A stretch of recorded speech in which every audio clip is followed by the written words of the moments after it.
Shalom, selamat pagi Godly Family yang dikasihi Tuhan. Mari kita bersama-sama menikmati teh hangat, teduhkan hati, dan hadirkan semangat dengan merenungkan firman Tuhan.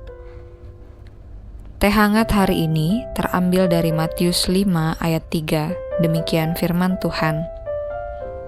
Berbahagialah orang yang miskin di hadapan Allah, karena merekalah yang empunya kerajaan sorga. Godly Family yang dikasihi Tuhan, bagaimana mungkin Tuhan Yesus mengatakan bahwa orang yang miskin dapat berbahagia? Di mana-mana, orang yang miskin adalah orang yang menderita dan kesusahan. Jadi bagaimana mungkin orang dalam situasi seperti itu disebut berbahagia? Godly Family yang dikasihi Tuhan, mari kita melihat dan memahami terlebih dahulu kata miskin di sini berdasarkan bahasa Yunani dan bahasa Aramiknya, agar kita dapat memaknai ucapan bahagia pertama ini dengan lebih mendalam. Miskin dalam bahasa Yunani dapat diartikan sebagai orang yang tidak memiliki apa-apa sama sekali. Sedangkan dalam bahasa Aramiknya, miskin yang dimaksudkan di sini adalah orang yang sungguh-sungguh menaruh seluruh kepercayaannya kepada Allah, karena memang dia tidak memiliki sesuatu apapun di dunia ini. Pemazmur juga banyak sekali memakai kata miskin yang sama maknanya di dalam tulisannya. Misalnya di dalam Mazmur 35 ayat 10.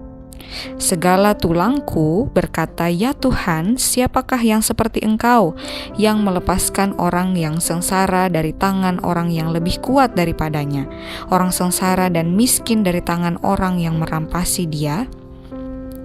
Contoh lainnya di dalam Mazmur 9 ayat 19 berbunyi demikian, "Sebab bukan untuk seterusnya orang miskin dilupakan, bukan untuk selamanya hilang harapan orang sengsara." Jadi saudara, artinya miskin di dalam ucapan bahagia ini dapat diartikan sebagai orang yang menyadari bahwa dirinya tidak memiliki apa-apa sama sekali untuk diandalkan. Namun, dia menaruh percaya dan pengharapannya hanya kepada Allah saja. Saudara, jadi jelas bahwa kemiskinan dalam ucapan bahagia ini sesungguhnya bukan berarti kemiskinan secara material, tetapi kemiskinan secara spiritual di hadapan Allah.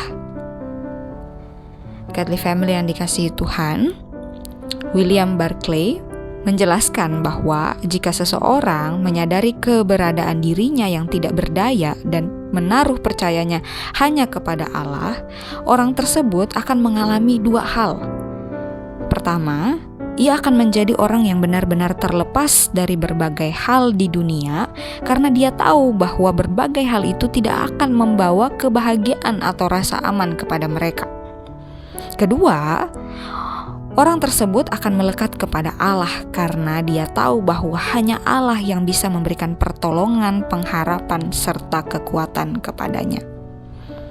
Barclay juga menyatakan begini, "The man who is poor in spirit is the man who has realized that things mean nothing and that God means everything."